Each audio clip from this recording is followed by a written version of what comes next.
Hello, everyone. Hi, guys. It's date night Date night. here at the Vineyard property.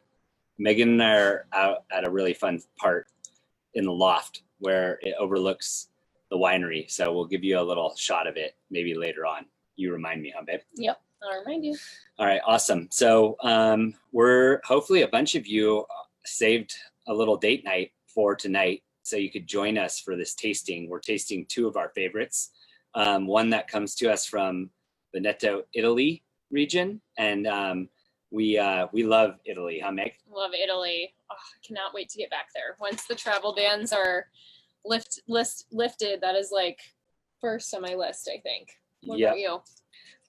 Italy's definitely up there for sure. Yeah. I guess this is how we're going to travel with our taste buds tonight, as for sure. Mari would call it. So I'm going to use one of Mari's little tricks for leaning this at a little 45-degree angle when I go to open up. So I'll get this cage off, and then we'll work our way into opening this to where we don't spill any of it. So that's why we're gonna angle it a little bit, the neck of it. And I'm going to get it twisted off here, and we're going to do a little cheers to date night to get it going. Meg, what's your favorite place we've ever been to in Italy?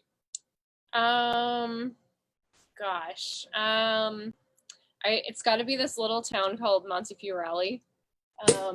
Well, there's a couple places actually. It's really hard to pick a favorite in Italy, but Montefiorelli is one of my favorites. And it kind of actually ties back to date nights.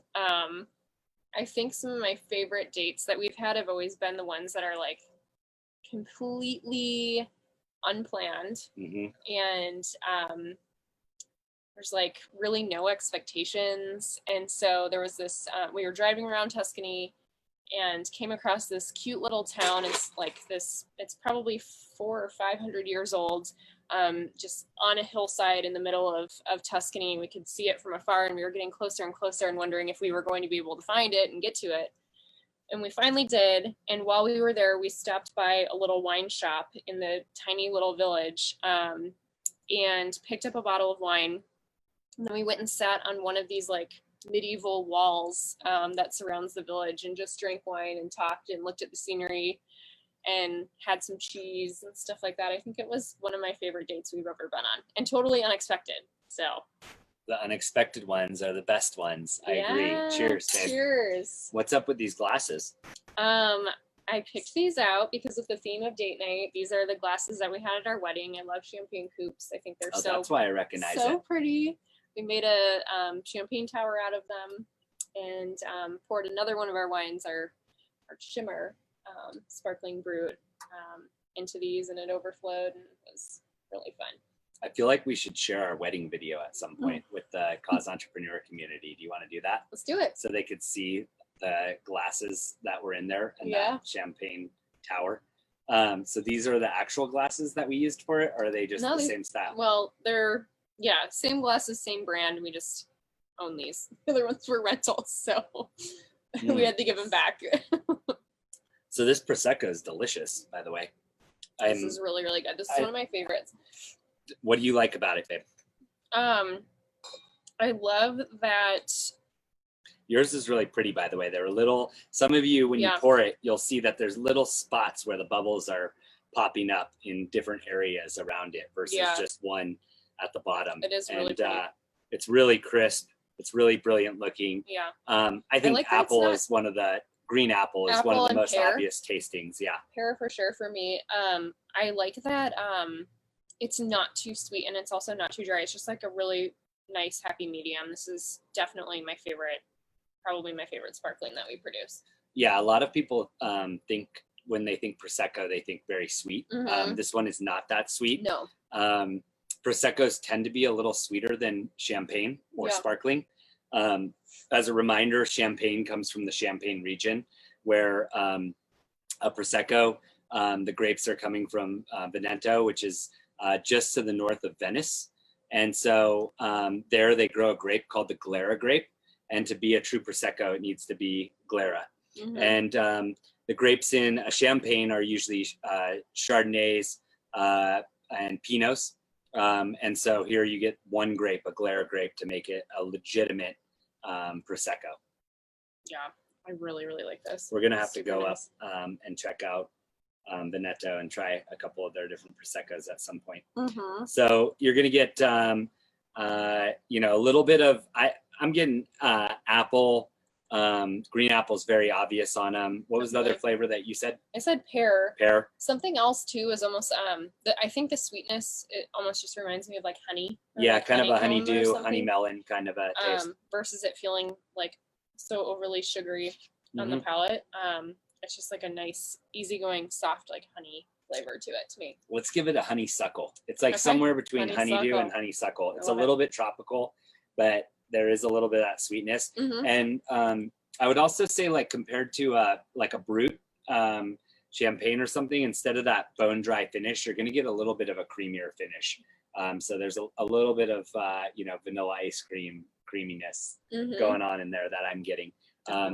But on the front, it's a lot more of like a mouth puckering, a little bit, almost on the like a Sauvignon Blanc type of sour side. Yeah. But then the finish is a little bit creamier than you would think. So definitely. Clearly, I really liked it. This is usual for Megan and I. You see how much like, is left I already here? need another glass. Yep. So This is when it's Wine Wednesday. Why not? when we talk about that Italy trip and drinking on the wall. I think Megan finished the majority of that first bottle that we had. Yeah. She tends to. There drink might a have little been a faster than me. second for sure. Mm-hmm. So what about you? What are your favorite dates that you can remember?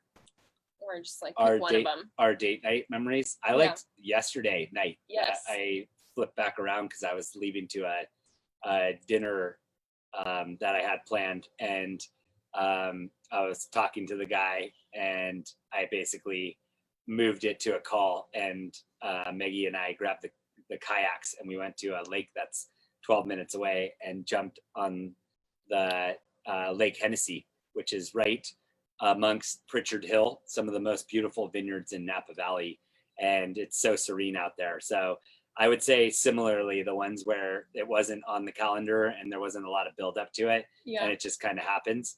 But I think our kayak dates have been good recently.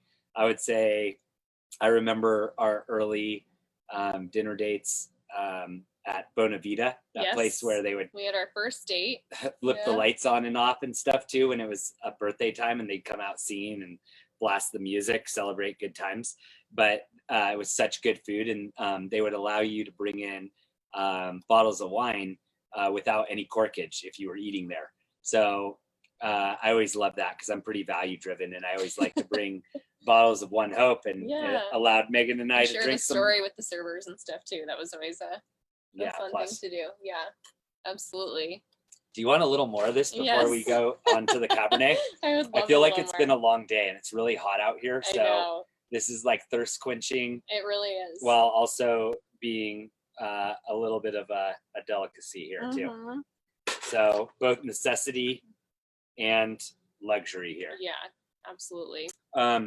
So before we jump into the Cabernet and share some of the wines from our state, any of you who are watching along, share your favorite place you've ever been to for a date. It can be anywhere around the world. It can be your backyard, and just things that you think make for a great date night, and any tips you have or life hacks. And then also, before we move on to there, for any of you who don't know, at ONEHOPE, we have an opportunity that we share often with a community that we call our cause entrepreneurs. And we give people the opportunity to not only use our wine for their own date nights, but also empower them to create date nights for other people. Date nights, fundraisers, coming together around wine to make a difference. So at ONEHOPE, our purpose is to nourish the future, and our mission that serves that purpose every day is to share wine and give hope. And Megan's my wife. We've been together for over a decade, and we've been working on ONEHOPE for almost the same amount of time together. Megan formally has been working with the company for like, what, 7 or 8 years? And then, yeah, just about. Yeah, and we started going out a few years before that, but she's always been helping me build it from the very beginning. And one of the things we're most passionate about is the community of people that we empower to share our collective vision, as in you, our cause entrepreneurs, our customers, and through wine, bring great people together around great wines to serve great causes. And so if you're interested in learning more about that, we make it really easy on our website.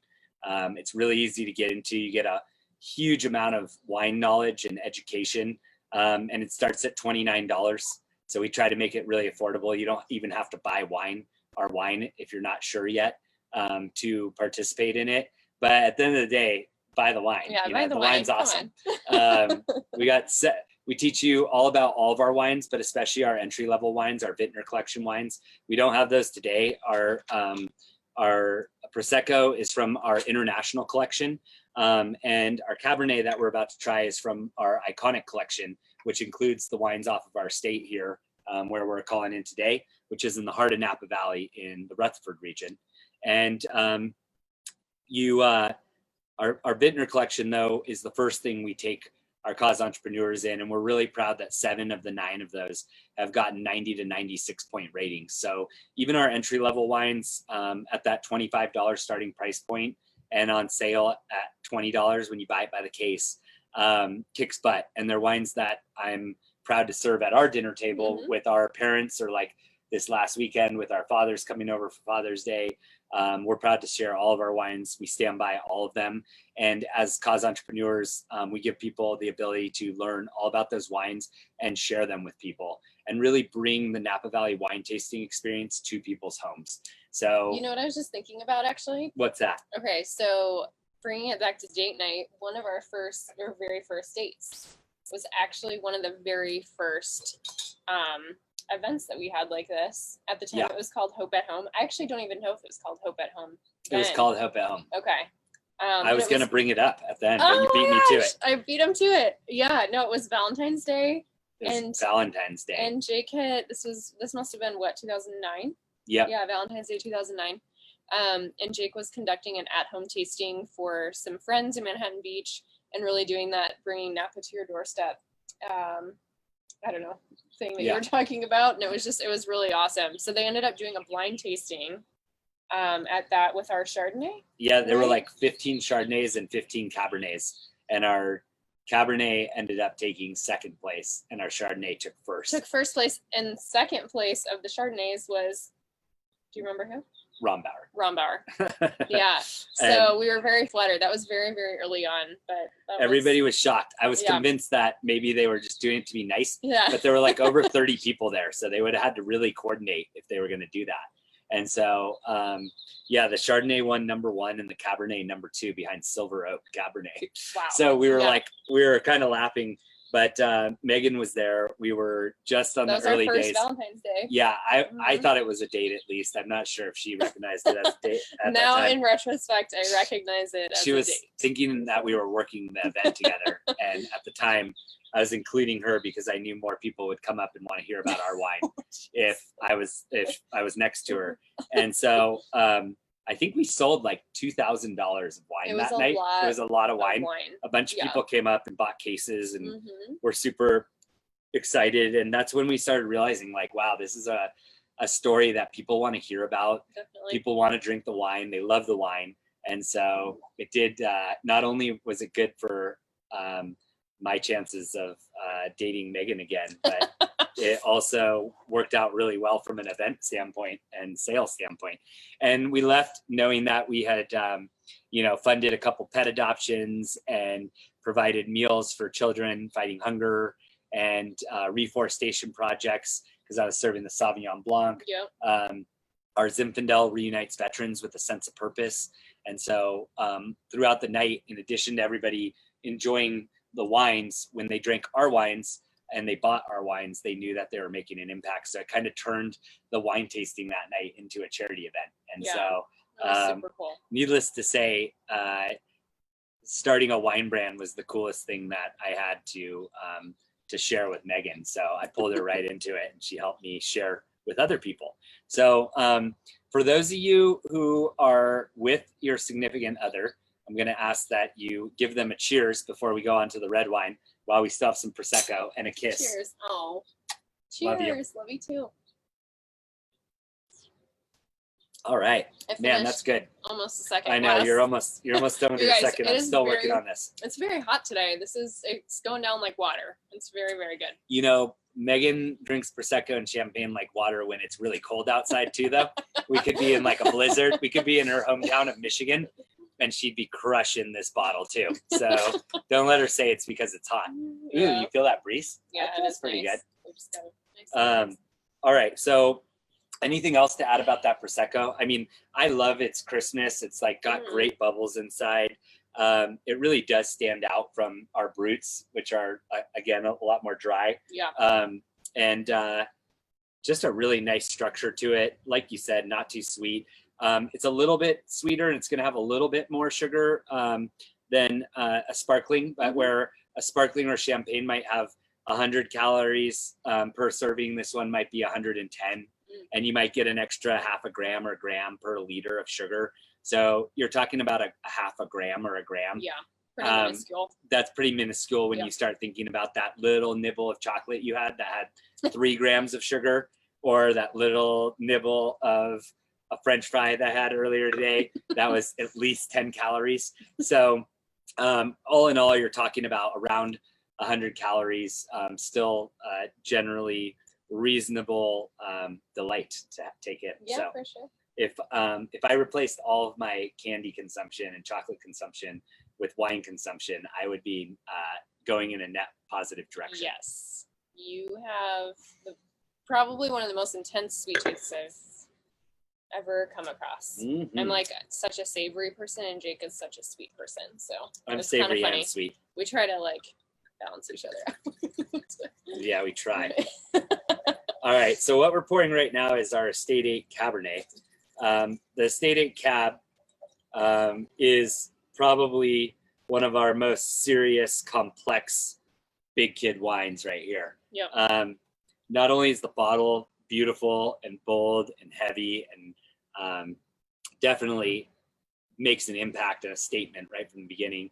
It's got a beautiful wax cartouche here that showcases Estate 8, but on the back, it tells the story of ONEHOPE and the causes that we serve, and in particular, that each of our estate wines go back towards a group called Ole Health.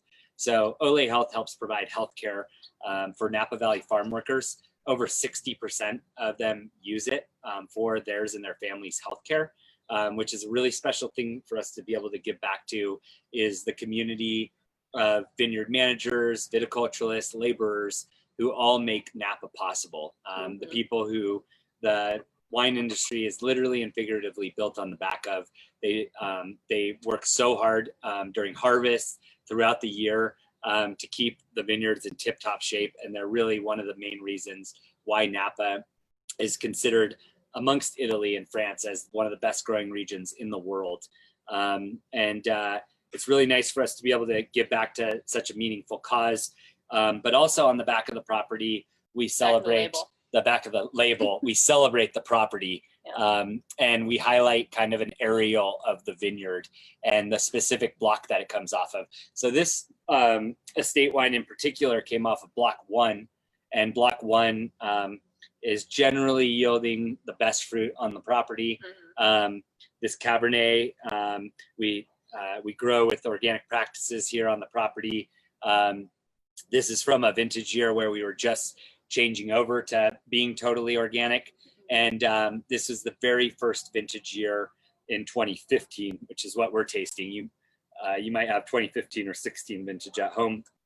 It is the very first year that we owned the vineyard property for the entire year, from bud break all the way to harvest. Oh my gosh. It smells beautiful. So what are you getting on there, babe? Oh gosh. Definitely a lot of like raspberry, dark stone fruit, like maybe plum. I totally get the brown sugar, the caramelized brown sugar Yeah. for sure.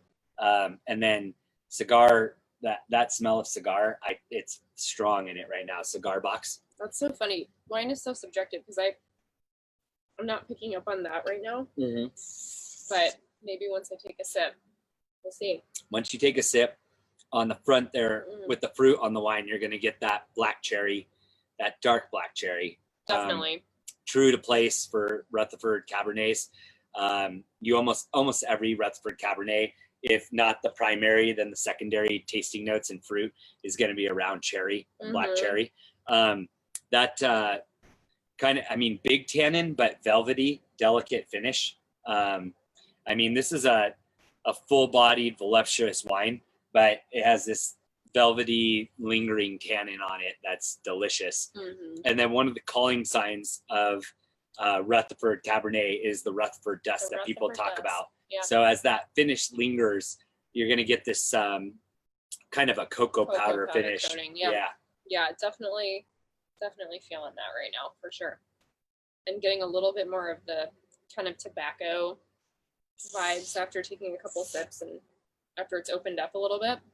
That's what I was smelling on that cigar box. I think it was like a tobacco. Yeah.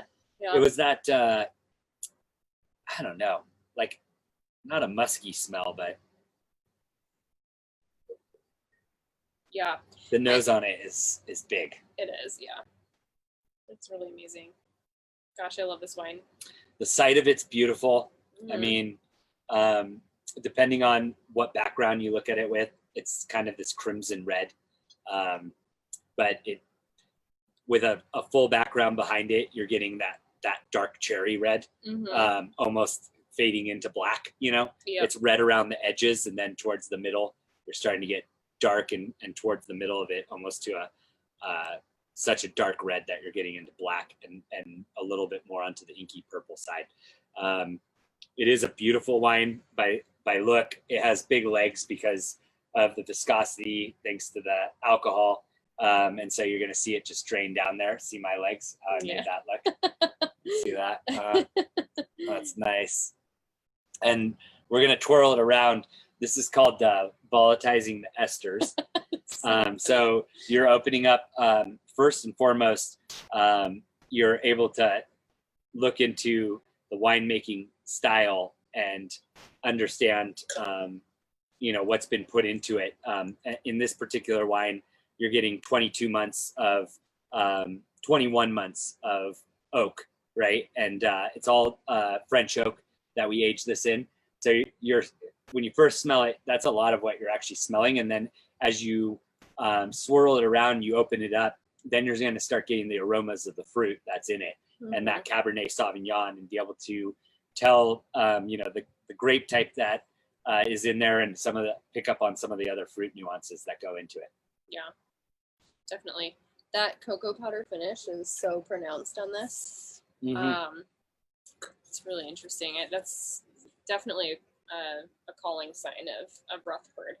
Yeah. Very, very good. And a touch of spiciness in it. There's like a little bit there, but it fades away pretty quickly, but the rest of the taste doesn't. And what's really nice about a wine like this and the complexities of it is as it opens up, so as we pour another glass in another 20 or 30 minutes, you're going to see a whole nother layer of it start to open up. And on top of it, as it lingers, you're going to have, like right now, I can taste it, right? I just had a sip like 20 seconds ago. And if you drink that wine and 5 minutes from now, you really focused on it, you're still going to pick up some of the hints of that. It just sits there in your mind and with you, but it's also there in taste profile. So yeah, I'm still tasting that sip that I just took. And I'm feeling it on my mid palate all the way back to the cheeks, which is where you feel tannin. I'm still picking up on the taste profile of that. And it's this great balance. It's really balanced for such a big wine. I mean, this is a 14% alcohol, pretty big Cabernet, but it's still really balanced. The finish is not abrupt and in your face and big to be big, right? But still significant. Absolutely. Well, what else, Meg? What's the next best date night that you think you would want me to take you on? Oh, goodness. I mean, does this count as a date night? Does this knock it out? These two. We're about to have tacos. Oh yeah, we're about to have tacos. So. And tamales. Yeah, one of our teammates actually makes the best tamales I've ever had in my life. So I'm pretty excited about that. Yes, Griselda. Yes. So excited about her Yeah. cooking. And Dan the man is whipping up the tacos right now. So Yes. it's a whole team affair going on downstairs of making meals happen and welcoming people and joining together around food and wine. Those are probably a lot of our favorite memories, right, babe? Absolutely. Is coming together around food, wine. Yeah. I think all my best memories with you are around food and wine for the most part. It's a common theme in our lives. Megan and I have been down to Provence as well Yes. during this time, almost last year. It's been almost a year on the dot. It's pretty wild. Yeah. And the lavender was in full bloom. So there you'll see these blocks that look like our vineyard blocks, but they're lavender. Yeah. And instead of so you vineyard can see them rose. from so far away, and they're just this bright purple. Gosh, it's so beautiful. And they harvest. There's 2 weeks during the year that they harvest the lavender in July. So we were there right before they harvested, which is pretty special. So man, that smelled so good. And it's beautiful. It smells great. But we did the same thing as we did in Italy, actually, there. Yes. We were in a little town, Bano, yes. Bonia, something like that. I heard it pronounced like three different ways, and all of them were better than the way that I think. Bonui.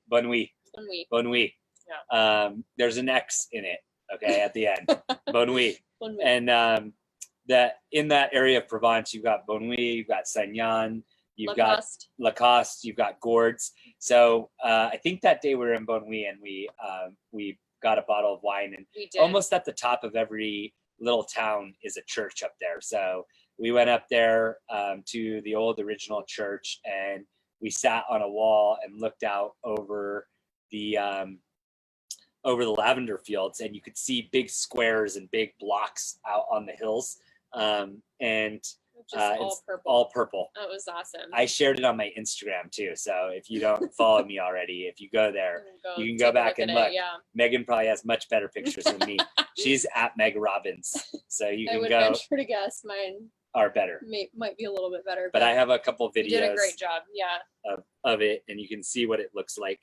Yeah. So yeah, that place really we also fun. drank a bottle of wine, and We so did. some of our best memories are around bottles of wine. Absolutely. It's funny because during quarantine, even I feel like kind of like all the rules went out the doors for a while for like having a glass of wine in public. It didn't really matter anymore, and we took a couple walks around our neighborhood with like a bottle of wine and went to a local park and just drink wine outside. And even memories like those, I think, have just been, those are some of my favorites as well.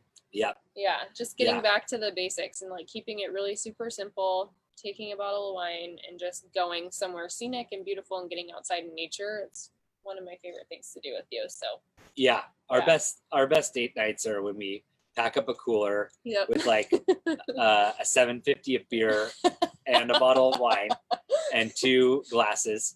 But both the beer and the wine's for Megan. No, I don't think so. I'm just kidding. No. And we put in like a couple big blocks of cheese like and beer, some crackers. But I don't drink all of it. I'm just kidding. They know that I know. you're not drinking all of it. And just rocking it. Yeah. But I agree. Go into the park with a little bit of cheese and outdoor drinking. Yeah. I guess it's still it's frowned upon, but it shouldn't be. It is like a very European thing. Yeah. I wish we would embrace that more in this country because those are some of, I feel like, our fondest memories. So even going out on the kayak and bringing a little bottle of wine with us and having some sips along the way is definitely How many of you love drinking wine in public and walking around with a bottle of wine through your local block? And over to your local park. We do keep it like a little bit more under the radar. It's pretty subtle, yeah. We'll put it in, one of those water bottles that holds a full bottle of wine. Nobody's judging us, babe. Nobody's judging us. So. I mean, we're not just like pounding it around the neighborhood, but. A couple of our other best date nights have been Megan's first time going to Hawaii was with me. Yeah. That was really awesome, and we explored. A lot of the food trucks around on Oahu and stuff. Best food in Oahu is on food trucks. Food trucks. It's amazing. You spent $5 a person and you eat some of the best food ever. Best shrimp. And we would coconut shrimp. And we would roll around with wine or Kona beer or something like that. And then I would say we had a couple good date nights in Copenhagen. If you've never been to Copenhagen before, put it on your list. Put it on your list. Yeah, it's definitely worth going to. People are really happy there. They're so nice, and it's a great way of living. It's one of the happiest populations in the world, actually, is Copenhagen. Which is really interesting. Denmark in general. So the people were awesome. The food is, I think it's the highest concentration of Michelin star restaurants in the world, and so you get just like all of the culinary. You don't have to be eating at a Michelin level, but all of the culinary experiences that we had in Copenhagen were incredible. Just loved it. It's a great food and wine scene there for sure. So those are some of the other places that I've loved visiting. And then Bodega Bay, when we went a couple months ago, we went there and ate fish tacos, drank some wine, and then got some oysters and sparkling. Bought some live crabs from the fishermen right there and brought them back. The side of the dock. A crab bake. That was only a few months ago. Yeah. So, I think quarantine has probably created more date nights than we had before. I mean, you just need those like little slivers of something fun and memorable to keep you going when you're at home all day, every day in quarantine and not seeing people regularly like you normally would. So we've definitely made some good memories throughout this for sure. We made the best of it. So that just goes to tell you that you don't need to travel far and wide for a date night. Date night's right in your backyard. It's at your local park. It's at your local lake. It's one bottle of wine away. You don't need to fly to Italy to experience Italy. Yes. You got our Prosecco. We just traveled with our taste buds. With your taste buds. We've helped fund over 3 million meals to date, largely thanks to our community of cause entrepreneurs and all the hosts who host these wine events that help raise money for their causes of choice.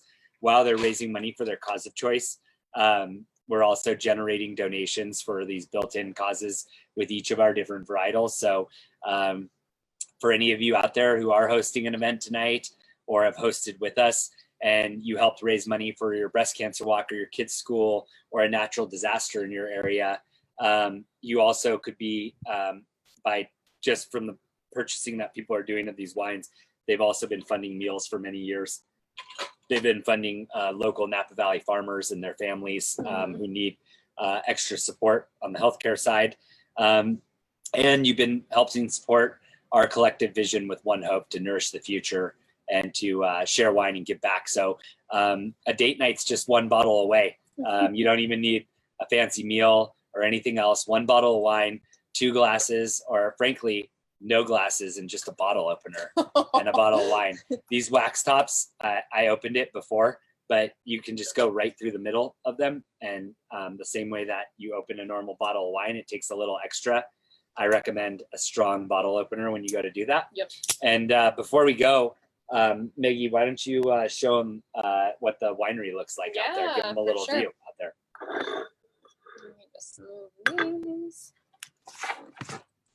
All right, so right behind us, you guys are looking at the back of our winery. That is the crush pad right here. Let's see if I can get it. Yeah, right there, the crush pad. And then it goes from there to our fermentation room, to our barrel room where we're going to barrel age all of our wines, to the tasting room at the very, very far end, which actually happens to be the closest spot to Highway 29. So you'll pull up there and go in for your tasting. So we are super close to finishing the winery. We're about 6 to 8 weeks away. And then we've got probably, maybe a month built in there for furnishing and all of that stuff. So we'll be open this fall. Can't wait to see you guys. Yep, Megan and I'll be doing a lot of date nights over there, and hopefully doing a lot of date nights over there, and hopefully you'll join us for some of them. So. Yeah, looking forward to doing a date night together with all of you out there. Come visit us in Napa soon enough. Absolutely. We'll be giving special consideration to our cause entrepreneur community, our hosts out there, and everybody else supporting. Check out our Italian Prosecco. Check out our Estate Cabernet. They're both delicious. Megan and I are going to get on with our date night and start finishing off some more of these wines and get on to the tacos now. So if you have any questions, any suggestions, anything like that, leave it in the comments. Any super tips for us to think about, any ideas for our next date night, we're open to it. Yeah. And cheers to all of you. Cheers, Maggie. Cheers, Love cheers. you. Love you too. Bye. All right. See you guys. Bye. Bye.